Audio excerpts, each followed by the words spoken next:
In this blog, you'll learn our top 5 tips for conducting a valuable internal audit within your business. It draws on our over 25 years experience conducting audits, and I'll use these tips to improve your audit processes.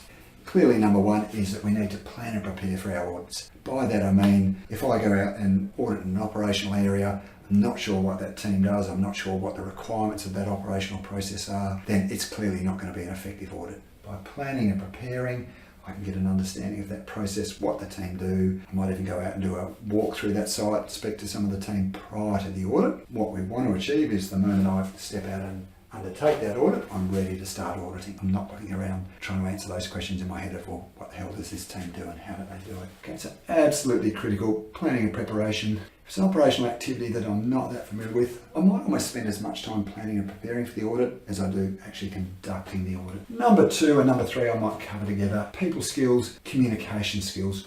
Absolutely fundamental to an effective audit. People skills, because yes, we're dealing with people at all steps of the audit. When we've given first contact with them, when we plan the audit, commence the audit, report on the audit. Auditors with good people skills can build rapport, make auditees feel comfortable, have them understand the objective of the audit and what we need to see. That works well for everyone, the auditor, but obviously the auditees, they're understanding what you're looking for and why, and they're feeling comfortable because they can start to provide that for you. Communication skills there is obviously also critical, as much as anything for some of the points I've just mentioned. Let's take the example of where a poor communicator, and it's the opposite of what I've just said. Auditees are confused as to what our objective, why we're there, what we're covering, or what evidence they need to provide. It can really throw auditees and make them very uncomfortable with the process. Also, our own communication. Yes, we're going to have to clearly communicate the findings of the audit, advise auditees very clearly where further action might be required from their part. Yes, across our whole audit schedule, or even for an individual audit, it should be risk focused. I've got a later blog on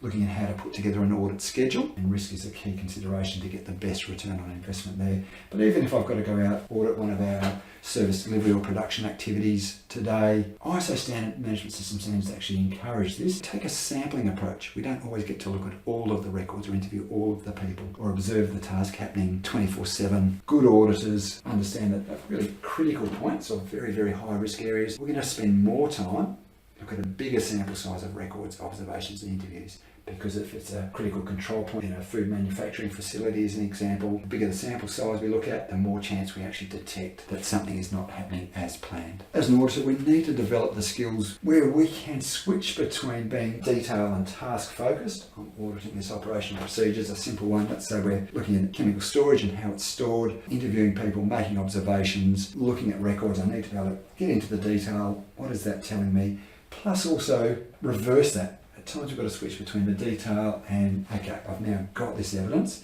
I need to be able to see the bigger picture. What is it telling me? How does that relate to how well we're managing our risks, or how does that relate to conformance with this particular requirement we're auditing? So in our next blog, we're actually going to look at the 7 key principles of internal auditing. If you like this video, then hit the like button below. Why not even share it with your friends? Be sure to subscribe to my YouTube channel. Appreciate you listening, and keep an eye out for our next video.